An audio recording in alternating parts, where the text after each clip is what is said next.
Hey guys, what are we watching this week? Hey, Curtis, welcome back. This week we have a beautiful, perfect movie marriage of Muppets Christmas Carol meets Scott Pilgrim vs. the World meets When Harry Met Sally with a dash of Can't Hardly Wait.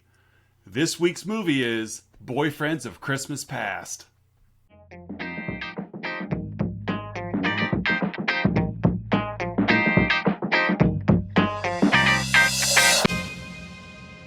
Hey everybody, welcome back to episode 7 of Let's Talk About Flicks. I'm one of your hosts, Oz. And I'm Curtis. And this week we are covering Hallmark's 2021 movie, Boyfriends of Christmas Past, starring some girl and some guy, and a bunch of other girls and a bunch of other guys. Boy, are they gorgeous, Oz. They are beautiful people. The other characters are irrelevant, as kind of the case in most of these kinds of movies. Yeah. But, oh man, the two leads are beautiful people. Yeah, they, all eyes on them as these movies are supposed to be, but at least I speak for myself, my eyes didn't hurt when I was watching both of these leads. No, they're both gorgeous. The female lead, the male lead, whatever. Man, ooga! They were. These are some pretty people. Very much so. Who are these people? Why don't you tell us about our cast? Well, the only two characters that really matter are Lauren and Nate. Lauren is in marketing, and she's trying to land the next big gig. And Nate is a sensitive, caring social worker who works at the community center. And in my notes, I always capitalize the T in the community center. Yes. It is like the Ohio State University. Yes, the community center. The community center. And what town are we in? Who cares? Whatever. It might be Chicago. It might be New York. They don't specify, but it's somewhere where it snows. It snows in one-ply sheets of snow, like we've seen all along this month. Yep. So, but you're right. We got Lauren. We've got Nate. Your fringe characters. We've got Lauren's dad and stepmom. We've got some friends. Whatever. So, all right. Shall we get into the plot? Let's get into the plot. Oz. All right. Well, where do we start? We start with fake snow overlays. Love it. You're in a happy place when you flip it on and the movie starts, and then immediately you hear jingle bells and fake snow overlays over a not Michael Bublé song. Exactly. So the closest approximation of Michael Bublé. Right. So we're a matter of seconds into the movie, and we get all of our cast of characters in a room. They're at a Christmas party. Lauren, no time for B-roll. No. We gotta get right in this room. So we're at a Christmas party where we meet our main characters, as they are at a Christmas party, like I mentioned, and they are the only two people at said Christmas party without dates. Everyone else is either married or with a girlfriend or boyfriend, but these two are best friends, and best friends is a relationship stronger than any legal bond. They're playing Pictionary, and they are killing it. Oh, they can finish each other's sentences. Yeah, they can. Mm-hmm. So, matter of fact, so much so that they win Pictionary after one picture. That's all we had time for, and they are game night champions 3 times running. 3 years in a row. Again. Yeah, they have hats. They are such best friends. They get along so well. Right. So, and everyone recognizes it. Conversation instantly moves to, so Lauren, why aren't you with so-and-so anymore? We have to establish quickly that these two people are single. That they're not just friends, but they're single friends. It would ruin the friendship, Oz. Yeah, oh, absolutely. Don't you know it? Absolutely. And so she doesn't like this guy because, he liked things that she doesn't like. They weren't compatible. He liked French food. Asked her if she likes snails, and she says, no. So he just doesn't understand her sense of humor either. Laugh riot. So then we cut to after the party. They're walking out, and Nate, which you've said, Nate is a social worker who runs the community center. The community center, and it is Christmas week. Of course it's Christmas week, and so has to be something to do every night of the week for Christmas. Every night. And so he's got a chariot event coming up, and he pseudo-invites Lauren to be his +1, which I found a little awkward because you guys are best friends. And at this point, I really don't think the movie has indicated too much that they're into each other or one is into the other. So this is really our first foray into, it's okay, Nate, you can invite your best friend to your charity event. She's your best friend. But he kind of tiptoes around whether it's a date, even though it's a charity event. And we'll find as we go through this, Lauren is just oblivious to any advances that he makes. And of course, yeah, I'll be there. Remember, because we made a pact that while we're single, we will always be each other's plus ones. Always be the plus one. That's how best friends work, Oz. Right. So right away we see Nate. He wants to share his feelings with Lauren, but he doesn't want to jeopardize their friendship because they're best friends. It's too important. And cutscene, because it is a Hallmark movie. We don't have time to move except fast and forward. To the commercial break. Do. Right. Yeah, we fade out to commercial break, and then Lauren's at work, and they've got it. There's a new. They've got a new client potential, and they're all competing against each other to pitch the best ad for it's Granger Bakeware. It's a bakeware line. Oz. Granger Bakeware, the nation's leading bakeware. And the only item we ever see is a 12-count cupcake tin. That's it. That's all they got. So they want to rebrand, and they want to hear their pitches on Christmas Eve. Okay. All right. What better time to launch an ad campaign than on Christmas Eve? Right, yeah. And I don't even know if they're launching it then. It's like, hey, tell us what you think the day before Christmas. Because we're going to have our top people working the next day on this. Who knows? Who knows? Timing couldn't be better. Right. So we now kind of officially meet one of Lauren's friends. We saw her earlier. I think she was the host of the Christmas party. Yes. I think Susie. It doesn't really matter. It doesn't matter. But she works down in like design. I think art or something. She's the art. She works in the art department. She just wants to stop by and kind of lean against the door frame and be like, Lauren. She does that a lot, by the way. You and Nate would be perfect for each other. He couldn't keep his eyes off you last night at game night. And it's like, they were playing Pictionary. Where did you expect him to look? Like, yeah. That's how Pictionary works. Right. He saw what you did. Yes, you look at what the other person is doing. And then, we and then Lauren just kind of gets big-eyed and looks around like she's, what? No. That's silly. That's preposterous. No, we're friends. So, right. And so she goes to the charity event or whatever. Is this where she walks in and the kids are wrapping paper? Is that later on? It doesn't matter. Anyway, they're wrapping paper. We established that these two are so compatible that he's a dork, she's a dork. Matter of fact, she says we passed the dork threshold a long time ago. So we know everybody knows that Nate and Lauren should be together except Lauren. Mm-hmm. I knew it. You know it. Everybody knows it. Nate knows it. Nate definitely knows it. Nate knows it. And so, do you want to stick around and help me decorate? Just you and I. Oh, I can't, Nate. I got to go work on this pitch. So he's like, why don't you? Oh, yeah, it was a phone call. Why don't you come help me decorate? She's like, yeah, I'd love to come help everybody. He's like, well, it'll just be you and I. Oh, well, I can't. I got to work on my pitch. Yeah, I got things to do. Right. Work and stuff. Before I work on my pitch, I'm going to go to my dad's house and help him decorate his Christmas tree.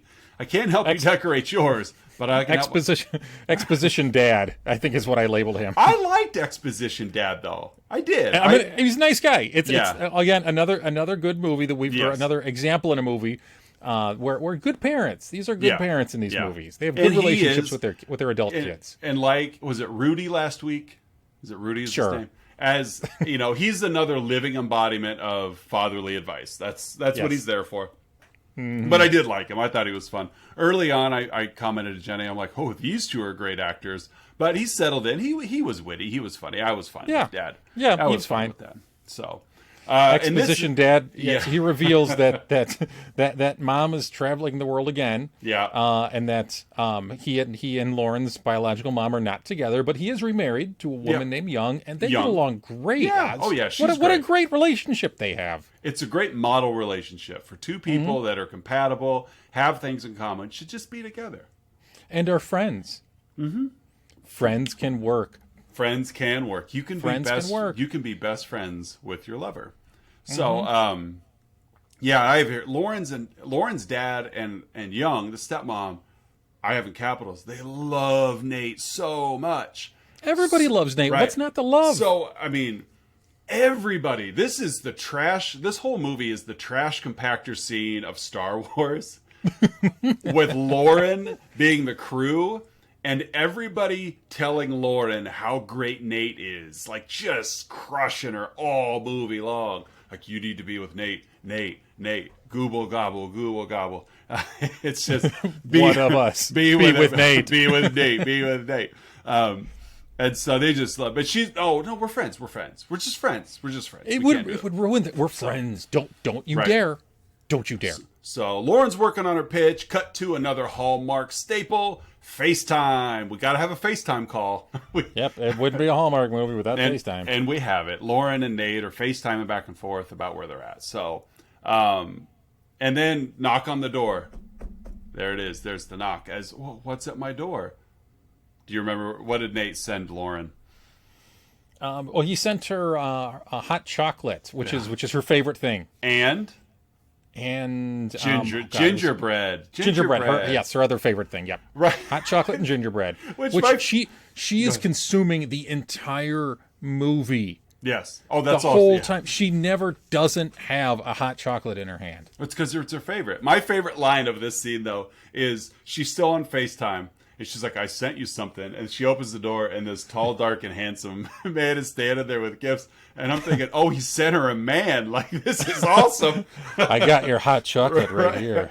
I said to Jenny, I'm like, he's totally trying to bust out of the friend zone. She's pretty resistant to it. How awesome would it have been if she just starts making out with this guy right there in front of the FaceTime camera? While she's holding the camera in her other hand, yeah. Thanks, you. Nate. Thanks, You're the Nate. best friend ever. But no, instead we find out later on that, like, they've been best friends for a very long time. Oh, yeah. He sends her gingerbread and hot chocolate, and her comment is, I can't believe you remembered my favorite things. I mean, he's your best friend. You guys are together all the time. You should know these things.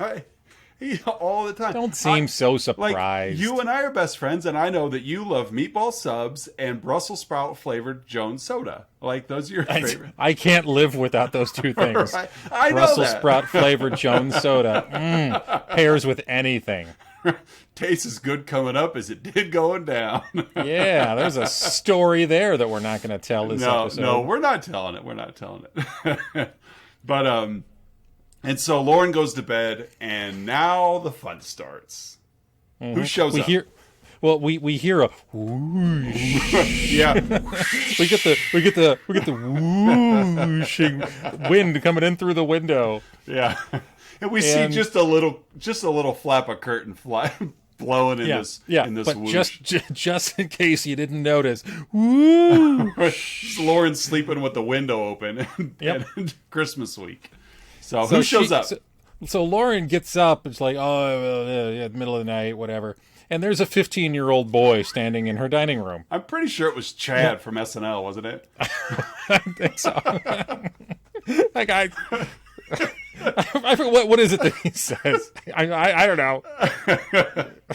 That's what it reminded me of. The boy talked to him. Like, it's Pete Davidson. Pete Davidson's in this movie. It's Tyler, her first ever boyfriend from before some random high school dance. And the actor who was playing Tyler, I don't think he's ever seen a skateboard. No. Oh, no. He carried one, though.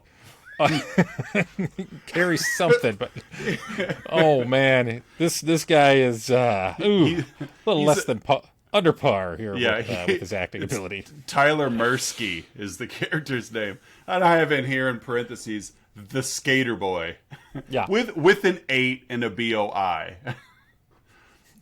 So she's talking with someone half her age. Yeah. About love. Who she didn't remember immediately. No. Like, she really doesn't freak out either. Like, she wakes up and there's granted, given this actor's not 15, but whatever.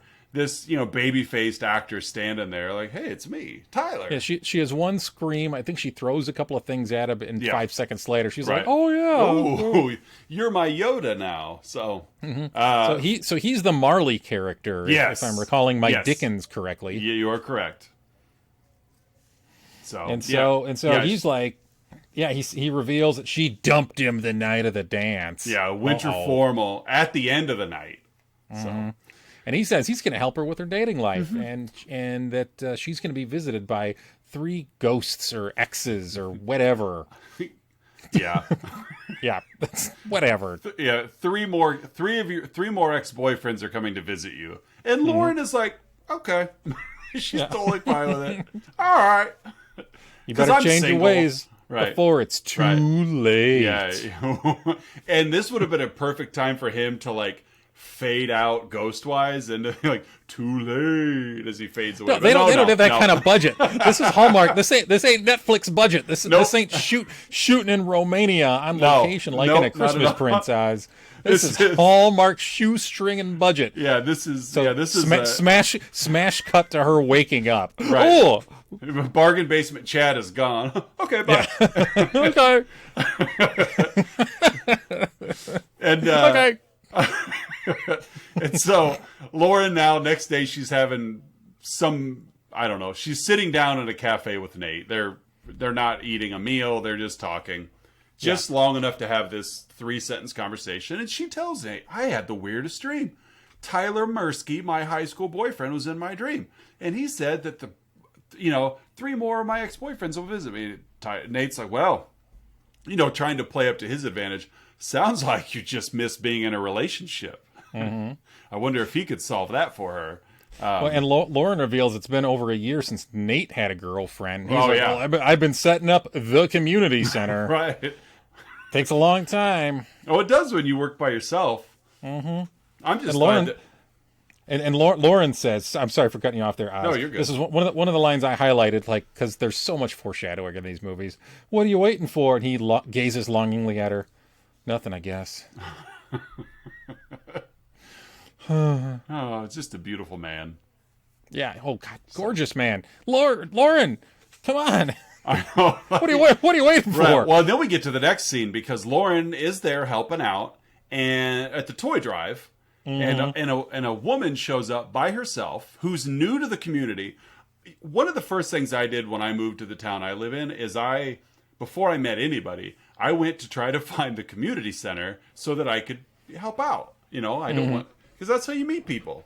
So Lily at the community center. The community center. Lily shows up at the toy drive and she's batting her eyes at Nate, and it cracks me up. He quickly forgets his crush on Lauren. At least that's how it seemed anyway, because he's applied some pressure to Lauren. She's not picking up what he's putting down. Lily shows up and she's like, "Oh, I'd love to help." And Nate's like, "Sure, we could get together for coffee or whatever." And it's just coffee. And Lauren, being the best friend, is like, you should totally take her out. You should take her to, what was it, Magnolias or whatever? Like Maggiano. Oh, there it is. Mariano's. Yeah, you should go to Mariano's. Go to Mariano's. The fancy Italian place, which is where he was going to bring Lauren. Right. If she won the pitch, though. He's not wasting money on her otherwise. No. But she didn't want to go. Isn't that place romantic? They got great lasagna. They got great lasagna. They got a great spaghetti and meatballs. Right. Wow, you're reading too far into it. So Nate then introduces Lauren to all his helpers. They instantly assume that they're dating. Is this your girlfriend? Because you talk about her all the time. Teen helpers, by the way. Right. Yeah, teen helpers. So yes. And he's the only functioning adult in their life. Apparently. And he's just blabbing on. This is very Molly Shannon teaching art class in Wet Hot American Summer. I envision that's how he runs his community center. Yeah, just no boundaries at all. We're talking about Ronald von Kleinenstein all the time. But yeah, he just talks about Lauren all the time. So Lauren takes a break from a marketing pitch subplot to hang out with Nate again, which is good. They go and get some hot chocolate and a scone of some sort, and their hands touch. Oh my god! They went for the same scone and their hands touch. I know, right? Nate instantly is like on the prowl, and Lauren, in a typical Netflix fashion, or Netflix and Hallmark, that hand touch sparks an idea for her because she struggled coming up with a pitch this whole time, and that touch, I got it. Bake your heart out. I gotta go, Nate. So. But by the way, Oz, is it just weird? Does Lauren seem to leave work a lot? Oh, she doesn't work. Her job is hanging out with Nate. When he's not available, she goes to work. I mean, she's just walking in and out of the office. I mean, wish I had that kind of gig. She's looking for inspiration. She's got to find that. So, I have here in bold, like, at this point, like, Nate, you just got to understand, dude, she's not into you. That's okay. It's okay to have feelings for someone who doesn't have feelings for you. And you got to learn how, because you're not going to cut her loose. They've been best friends forever. You just got to learn how to process those, realize, hey, could have been great, isn't going to work, and move on. So, because one thing is, while Lily shows up to be an interest for him, Lauren really, even though you could tell, from the side glances that she's not really on board, she still plays the supportive best friend of, you should take her on a date. She seems great. She's cute, etc., etc.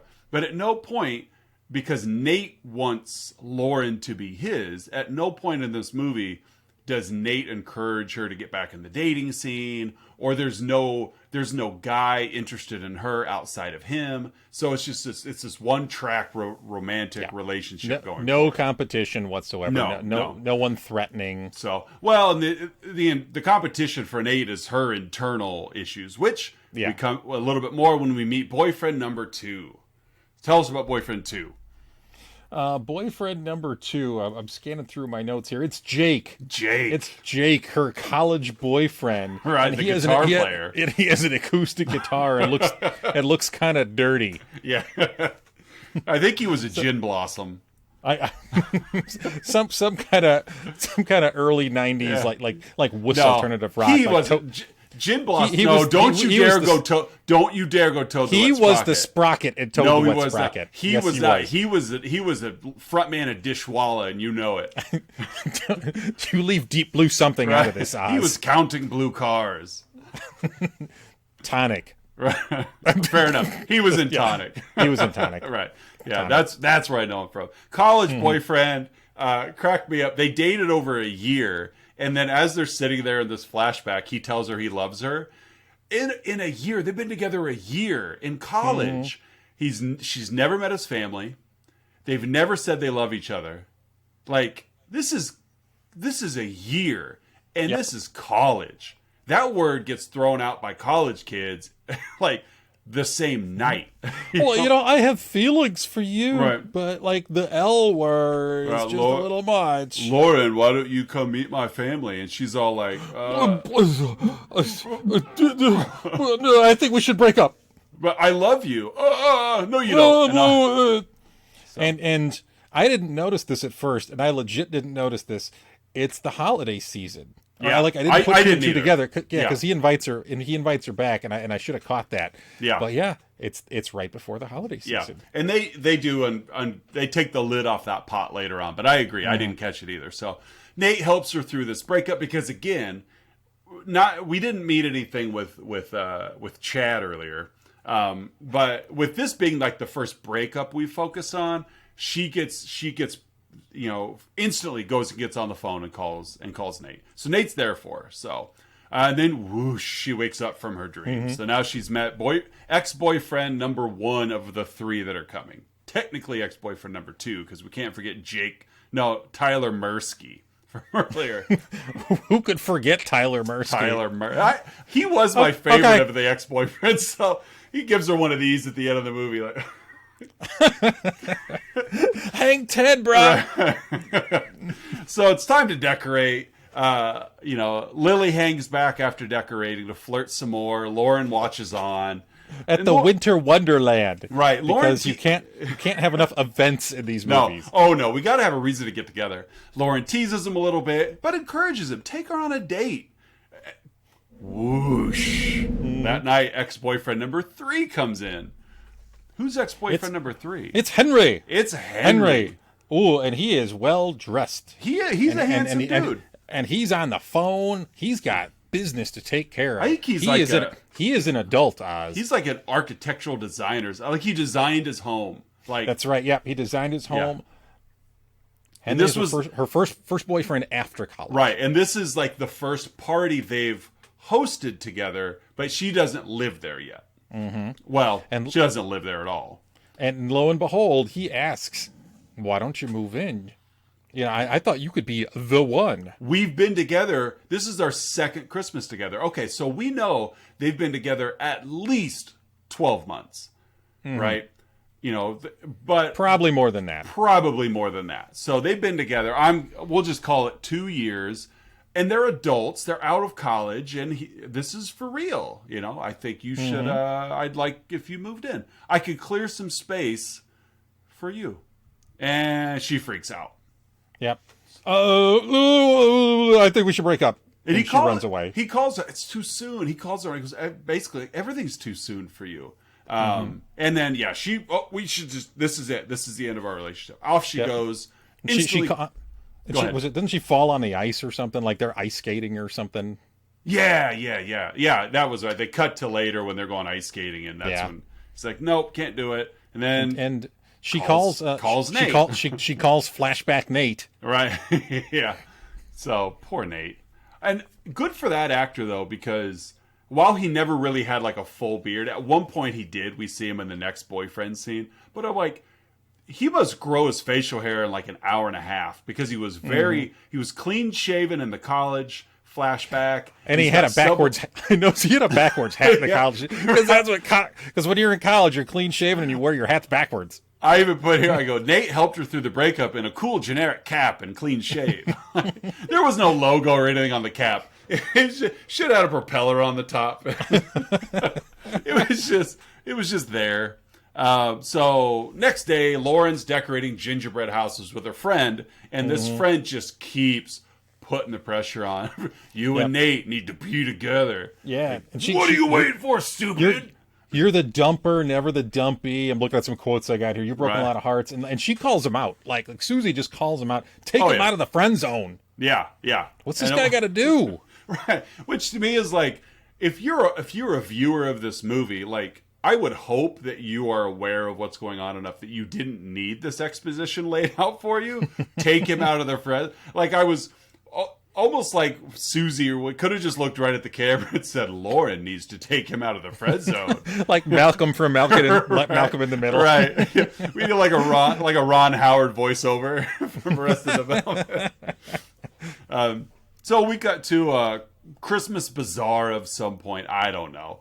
Nate joins Lauren and the crew in the photo booth, and they go on a carriage ride. Nate and Lauren alone on a carriage ride. She's got hot chocolate again. I love the camera choice here because it's like the director is like, okay, guys, for this carriage scene, we're gonna have an extreme close up of you two. So if you could sit as close together as physically possible, because we're gonna fill the frame with your heads. Oh yeah. Yeah, I know. I noticed that as well. There was nothing subtle about this. No, we got to keep these two together. And Nate, he's just about to tell Lauren his feelings, and then because she finds out that the bake your heart out when she wants to pitch that, finds out somebody pitched it yesterday. No, it wasn't bake your heart out. That's the one she won with.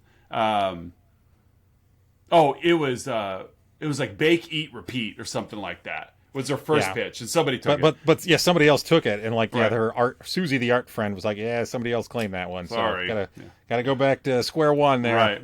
So Nate is about to pour his heart out to Lauren when Lauren's like, "Bake your heart out." I gotta go. I'm assuming she just jumped off the carriage in the middle of while didn't have time for that thing to stop. Just barrel rolls off there. Yeah. So it's just Nate and the driver. Like, all right, I guess I'll take care of the tip. So Lauren she has her pitch meeting. She wins, of course she wins. And she gets to working on the presentation and everything, and she forgets Nate's party. Yeah. What kind of best friend is that? A crappy one.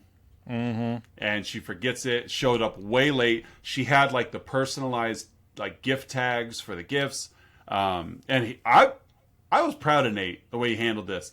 Yeah. He was tired of it. He didn't let his heart get in the way. He says she's been putting up walls because she doesn't hear what he has to say. So and she's still like, what are you talking about? I don't get it. And then he Oz, you know what happens next? Oz. What? He confesses that he's in love with her. In this movie? I didn't see it coming. I had no idea that Nate was blown Lauren. away. But he does it. He says it. They didn't even leave any breadcrums.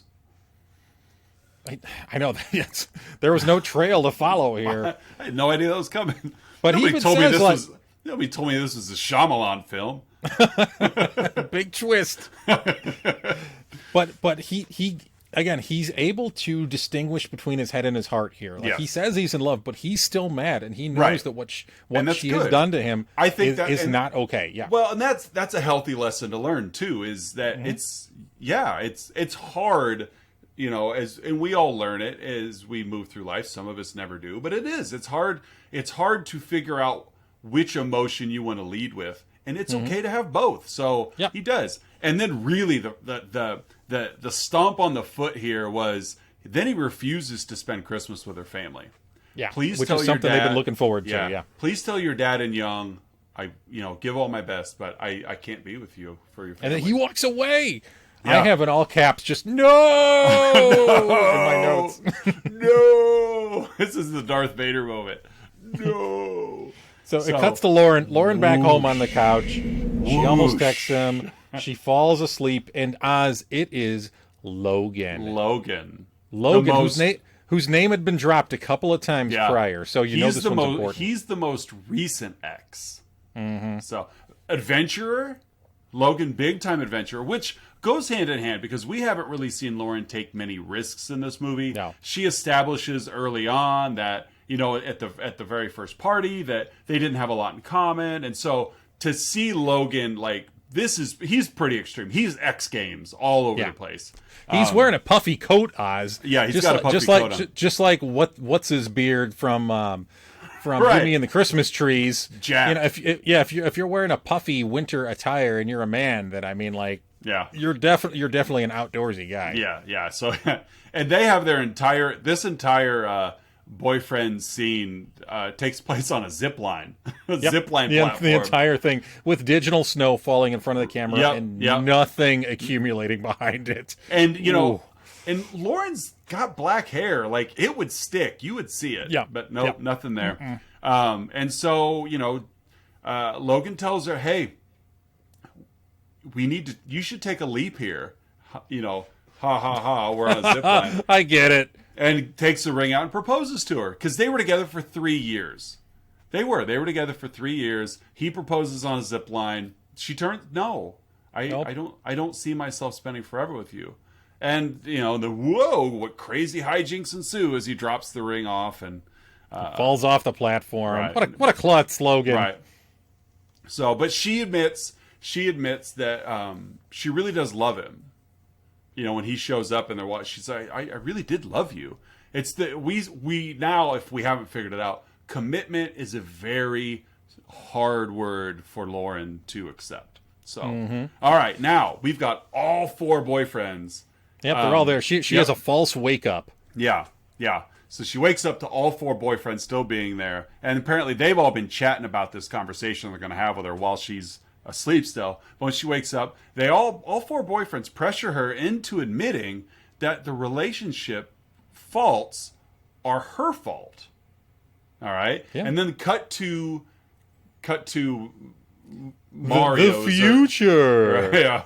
Whoosh! As we're outside the Mexican restaurant. They have the best lasagna there, Oz. Yeah, we're outside the Italian restaurant, Mariano's. And it's so, the future. And she's like, "What are we doing here?" Like, and Oh no, It's where you told Nate to bring Lily. Right. And what do we see Nate and Lily? They're eating, but what else? They're eating, and then Nate proposes to her, and Nate, and this was the twist of the knife between the ribs, Oz. Not only is he proposing to her in the restaurant, in that restaurant, but he calls Lily his best friend. His best friend. Yeah. Ooh. And we know it's the future because he's got more of a full beard now. He's grown that out. They gave him in the afternoon off to grow that beard so that he'd be ready for the set tomorrow. It's not just the good-looking man scruff that every man in these movies has. Exactly. And then light bulb moment, Lauren finally puts two and two together like, wait a minute. They're lovers and best friends? I thought I was his best friend. That's not possible. Nope. It would ruin the friendship. So, Lauren wakes up for real. She's having coffee with her dad. She admits to him, hey, Dad, all of these failed relationships have been my fault. And they've all happened around Christmas time. Yep. That's when Mom left. And connecting the dots. I've worked so hard to not be like Mom, I've ended up like Mom. You know, that I can't commit around the holiday season. And so, ding, ding, ding, it's fatherly advice time. And so, what did you take notes on what fatherly advice he shared with her? Oh, I got a quote here. It's worth the risk of being hurt. There you go. Yeah. Yeah. Love is worth the risk of being hurt. Sound advice from Dad. Because he bounced back. Like he did. He did. He found Young. Right. And he was glad to be with Lauren's mother because they had Lauren. Yeah. What a good dad. He is a good dad. So now, cut to the pitch meeting. We have seen Lauren when she wins her pitch idea for Bake Your Heart Out. She decides, how I want to sell this is Granger has been focusing on selling their pans, but they're not selling the experience of their of their bakeware. They're not selling the love. So she goes around and takes photographs of people that she knows, her dad and Young and her friends or whatever, enjoying the bakeware in a loving, warm setting around the holidays. And she gives her phone to her friend, and her friend in the art department, she gets the presentation put together. So now the people from Granger are there. It's Christmas Eve. Yes. And there's 4 people in the room. The boss and Lauren and the Granger people. And Nate's big event, whatever this one is called, at the community center is that night. Right, the community center. And so, and so she's going through the slides and she sees the photos that she's taken on her phone, which I'll get to in a little bit. And then there's the picture that Nate took of the two of them with the scones and the hot chocolate. Nate even made the comment, I think you're only with me for my long arms. So they take a lot of selfies, evidently. But that's it. She's already processed in her head that Nate's for me. This was the final straw. She sees their picture together. And she does what any responsible businesswoman would do. She throws her career away to go be in love. Yep. Because she already blew it once. Yeah, I can't. When she forgot the other thing at the community center, and now this is the real thing at the community center. Yeah. And so she shows up, she dashes out the door, and she shows up at the community center in a different outfit. Oh, yeah, she had time to go home and change into a dress and put makeup on. So she ran. The pitch was at 4. The thing starts at 5. She's clearly into the pitch, so like time is a ticket here. Yeah. And she stops to change her clothes. Yeah, I got to get there for Nate. Yep. But she did wear a red dress, so she had to get seduction on. Yep. So she walks up to Nate. He hesitates. He's in the middle of the big party here. He realizes it's the big pitch day. Shouldn't you be at work? Yeah. So even though he's mad at her, he still has her best interests at heart. Like, hey, this is your pitch day. What are you doing here? Mm-hmm. Well, she's got a bigger pitch herself. I could lose an account, but I can't lose my best friend, who's also the love of my life. And no better place to have a first kiss than in the front of a bunch of teenagers. Yep. I know. I was like, that's where you want to have it? That's awkward. Yeah. Yeah. Fast forward 1 year later, just 1 year, they're at Dad and Young's place for dinner. For Christmas dinner.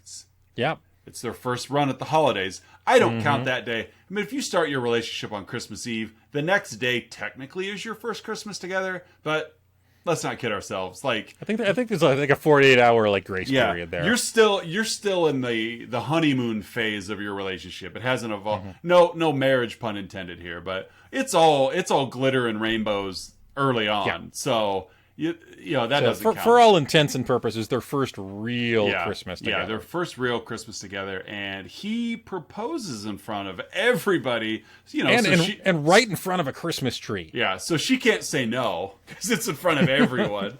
My note was, I'm like, man, that's a big ring for a social worker's salary. Nice job, Nate. Those teens all chipped in for him. He probably sold all the toys from the previous Christmas. It's all just a big con. Right. He's the biggest drug dealer in the city. So, but and that's it. Then the movie's over because they're together. So there's no resolution or exposition. Cut and credits. Nope, that's a wrap, everybody. That's it. No, we got no more digital snow budget. That's right, and that's the Boyfriends of Christmas Past. That it is a true Hallmark, not a Hallmark-esque, a Hallmark. Yeah, this production. is Hallmark. Yes, I agree. So, all right, take us to the ratings phase. What do you think of this? Yep, every week Oz and I give our own unique rating to every movie that we discuss. I'll go ahead and kick this one off. My rating for this movie, Boyfriends of Christmas Past, is 44 coffee breaks. 44 coffee breaks. I guess I should probably say hot chocolate breaks. 44 hot chocolate breaks. There you go. I'm going to give this movie 17 ghosts of ex-boyfriends. There's got to be more skeletons in her closet than she's had 4 relationships in her life. But because she's gorgeous. Yeah. But then again, so is Nate. Nate is a handsome dude. Oh my Lord, he is a handsome man. He really. I read in a Letterboxd review that this actor, he's quite possibly the most beautiful man Hallmark's ever put in a movie. So yeah, and he's got the best hair too. He does. My, yeah. That guy is blessed with coif. He's a good-looking dude. When I was reading some trivia about the actress that plays Lauren, she has previously starred in a movie. Or at least been in a movie. She wasn't the star, but she's previously been in a movie called Girlfriends of Christmas Past. Which is not in the same universe. No. This isn't the MCU. This is not the Netflix Christmas universe. No. So, this is not the MCU. So... All right, for our closing segment here, we do the 3-2-1, which is when we each share 3 goods, 2 bads, and 1 huzz about this week's selection. Oz, you want to kick things off? What were your 3 goods? 3 goods. First one, I thought the acting was pretty competent. They're at least from the leads, right, and the dad. Yeah, they were all good. The leads and the sandwich. Yeah, the ex-boyfriends were what they were, but really, like, we didn't come across any characters in this movie like Amber's boss in the last movie. Max from A Christmas Prince. I'm not publishing that, Amber. So, but it was like these two. They had some chemistry. They really played well together. They were good. It was fun, competent acting. None of them are going to be Oscar worthy anytime soon. But you're not watching this movie for awards season anyway. And again, I mentioned earlier that Tyler Mursky just really did remind me of Pete Davidson's Chad character. Okay, which just took that. I love that. That was fun. My second good was this. This is my second ever Hallmark Christmas movie, and I knew exactly what to expect. It checked every box from a Hallmark Christmas movie. You've got 2-dimensional snow overlays. You've got drone stock footage. You've got video calls. And you've got the resistance to love until it's Christmas. We've talked about this the last couple of weeks, but it's no pun intended. It's Christmas cookie cutter for a reason. Okay, that was pun intended. It's Christmas. It's cookie cutter for a reason because it works. They've got a recipe for success here. They keep laying it out, and it works. People keep watching. Yeah, and Why do anything different if people keep watching? Well, and it's like, I'm not going to, because I don't have the time nor the energy, but I know Hallmark had like 47 Christmas movies this year. Like, they have like 47 different movies that they're airing that are new in 2021. And I'm thinking every one of them has this formula.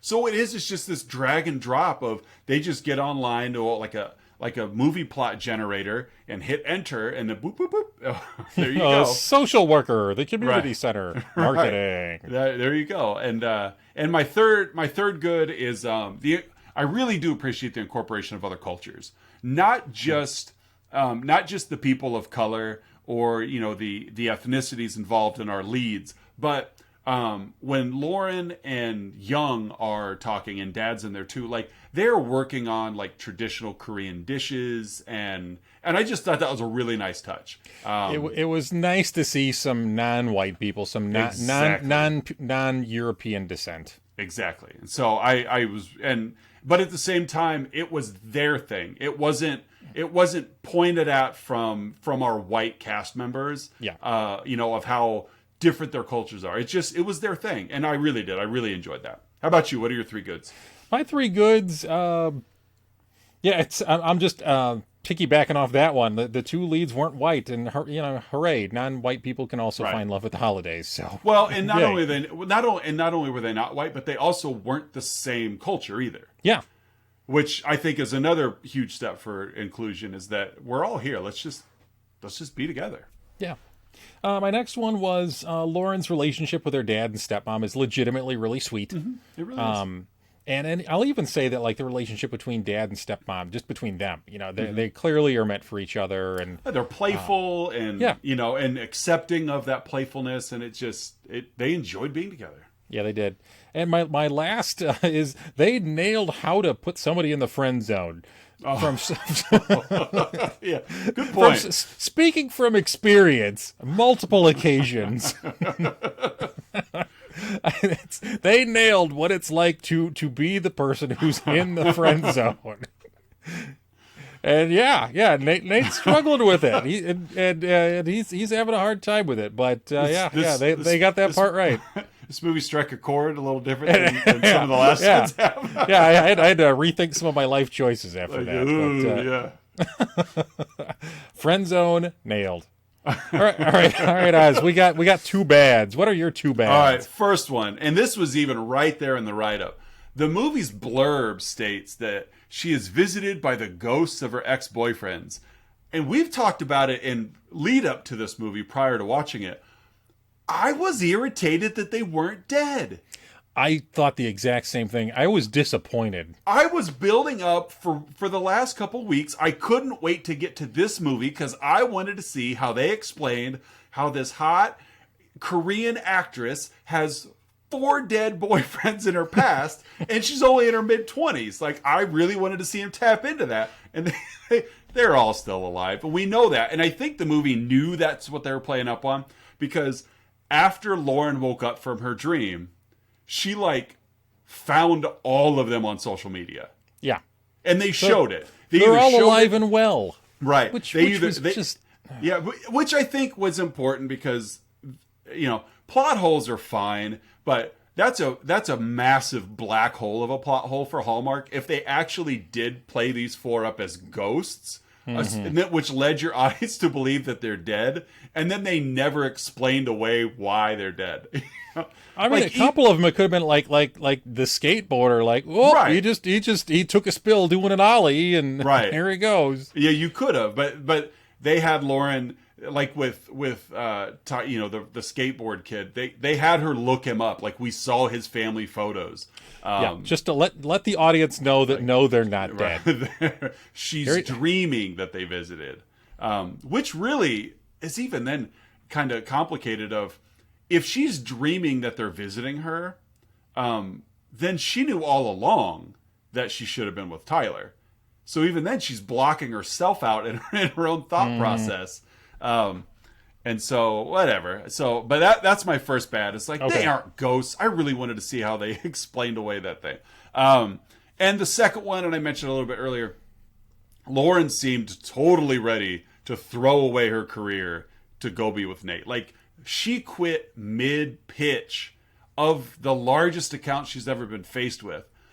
I'm kind of curious. I mean, did they go with her? You know, like, because she really didn't explain much as why she was leaving. She just took off. Yeah. And so that bothered me. It's like, you know, she's been this career-focused businesswoman up to this point. At least make up an excuse, like, right. oh man, I got the runs.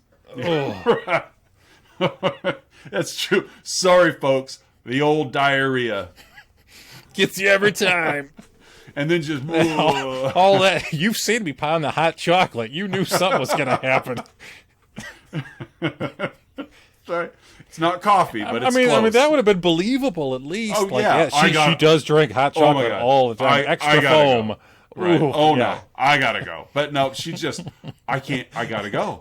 I just realized I'm in love, so I have to go now. And I'm assuming, I would like to think that they took their account elsewhere and, you know, cut to, but no, she's fine. It's a Hallmark movie. So those are my two bads. What about you? My two bads, one of them was, and again, this is a little nitpicky because it's a Hallmark movie, but like the production on this one was particularly poor and rushed. You could tell they were just like one take next, one take next, one take next. You know, like you're 30 seconds in, you know, there's no more B-roll, there's no more, you know, establishing anything, and they're going. And the digital snow was particularly bad in this one. I did see a few scenes where they tried a little harder to almost give like 2 layers of snow. It had a little bit of depth in the carriage scene, whether they were just sprinkling it from above or what. But yeah, I agree. Like there was always snow on the ground and snow in the air, but it's never hitting anything. Like there was one scene where they were shooting outside, and like her hair was like blowing all over in her face, and she's like fighting her hair the whole time. And like you could do something about that. Right. Come on. Right. So that's one of my bads. The other one is that the boyfriend actors were terrible. Oh, they were bad. I get the leads weren't not bad. Tyler Mursky. I liked Tyler Mursky. Well, you liked it because he was so bad. I would like to think that he was playing it up to be that bad, but I know that's not true. They were terrible. Terrible actors. Like Tyler Mursky, this 15-year-old skateboarder. I'm pretty sure it was some like some actor who's like come up through like Juilliard, like his interpretation of what he thinks a skateboarder is. right. Like, oh man, it was terrible. Just, I mean, to the point that it for me, it kind of ground the scenes to a halt. Like, these guys are bad actors.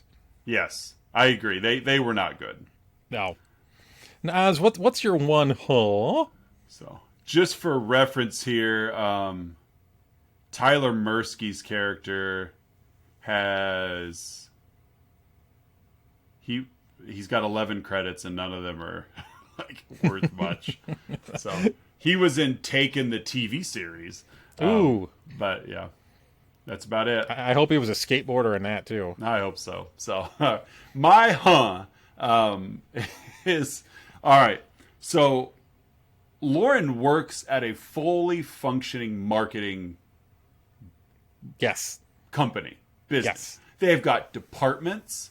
She's in the, marketing department. They have an art department. And they're in an office building. There are cubicles. Like, she has an office. Like, it's legit. Like, it's a workplace. Yeah. Okay. So she's going to pitch the nation's largest bakeware company. And she gets this idea for photos. And she works in a fully functioning marketing company. And she just takes them on her cell phone. Like, that just struck me like, no, you have departments for this. Your friend is in the art department. Talk to your friend, get a photographer, and go because you're making a pitch. Get your colleagues, get your professionals. Don't be shooting this on your flip phone. And so she's out there with her, it's whatever phone she's got. It's a smartphone, but it's not set up like any Android or iPhone I've ever seen. It's a BlackBerry. It's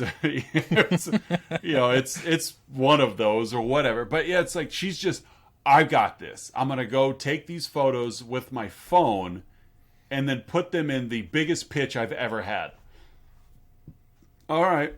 So, and I know it's Bridges, that's why, because the photo she took with Nate earlier, that's the only way it's going to get in there, et cetera, et cetera. But it's still like, that was my like, come on, you've got the money and resources behind you to do this right, and you cut a corner for what? Who knows? That's my head scratcher. So my also has to do with Lauren and her workplace, and I kind of referenced this a little bit before, but like she every day she shows up, like she's at the same coffee shop, the same cafe beforehand with either her dad or Nate, and several times she's just leaving the office, taking breaks, going for walks, going to get more hot chocolate, and like she's. I mean, I don't know if there's no workplace accountability or if like they let people, breathe in their inspiration from elsewhere. But I don't know. Yeah, she's working, but she's never really at work except to talk to Susie or to give her pitch. Yeah. And even then, she leaves the pitch early, so it's not like she couldn't even finish that day. Hot chocolate's not going to drink itself. And like her boss too was, I mean, you see movies where they've got like marketing departments in there. It's all stylistic, and it's like the lead of these is always like chic, Vogue. Like they're like top, like just full fashion, etc. They are cutting edge of artistic, and it's like this lady was like somebody's aunt. Yeah, and she was fine. I mean, she obviously was there, but it was just funny because it's like, oh, okay. Yeah. I guess it makes sense that the biggest marketing pitch you ever had is from a bakeware company. So with their 1/12 count cupcake tin. That's what we're trying to sell here. You can make anything with this pan. So, well, ladies, cupcakes, muffins, right? Whatever Korean sweets they were, the little donut things they're making that Young was making. I do. Dad was like, "Oh, touch this one." He's like, shoves it this way. Sorry, that's right. Oh, Dad, guess it's mine now. So, well, viewers, listeners, that's Boyfriends of Christmas Past. Week 3 of our Hallmark-esque Christmas movie month, episode 7 of the podcast. We've really worked hard this week, especially to tighten it up. We know last week's was longer than the movie that we covered, but it was definitely our Fellowship of the Ring episode, which we will be covering at some point. And prepare yourselves because that's going to be a 7-hour-long podcast. Yep. And that's not even the extended footage. No, that's just actually the 7 hours is covering the characters in the movie. Yeah. It's just going over the armor. Right. Link by link. But that's Boyfriends of Christmas Past. You can catch us on our website. I'll put the link in the video here. We're also on Apple Podcasts, Stitcher, all your favorite podcast apps. You can catch us on Facebook. You could catch us on Twitter, Instagram. We're a little bit everywhere. So, but we really appreciate your patronage. If you're listening, give us a review, give us a comment, like, subscribe, share, all the things that that makes things like this successful. I was telling Curtis before we started that got an email today that we a little feather in our cap. I don't care how small of a cap it actually is, but apparently over the last 30 days we were the 116th most popular movie review podcast in Apple Music, or in Apple Podcasts. I'm going to assume that's out of thousands and thousands worldwide. I think there's 113 as. And we're 116th out of 113. So we're not even on deck or in the hole. We're still sitting the bench in the bullpen, but we'll get there, folks. Rookie league. So, but yeah, I hope that maybe if we work on tightening these things up a little bit, making your listening time and viewing time a little shorter, that maybe that can give us a little bit of boost. But we really appreciate you guys being out. Like I said, like, subscribe, comment, all the things that you need to do. Tell your friends. And Curtis, you want to add anything? Next week, just to give you a little preview, we're going back to the NCU, the Netflix Christmas universe, for 2019's Vanessa Hudgens' vehicle, The Night Before Christmas. A medieval English knight is magically transported to present-day America, where he meets a teacher, and then we'll see where things happen. She's the teacher in this one, huh? It's kind of a Connecticut Yankee and King Arthur's Court flip, where He's coming to the future. Oh, I'm looking forward to seeing this. The Night Before Christmas. It's a good thing Vanessa Hudgens is a homely-looking woman, because I don't think anyone else would love her otherwise. So, but all right. So I'm looking forward to that next week. For Let's Talk About Flicks, I'm Oz. I'm Curtis. And thanks for listening and viewing, and we will catch you guys next week. Take care. See you, folks.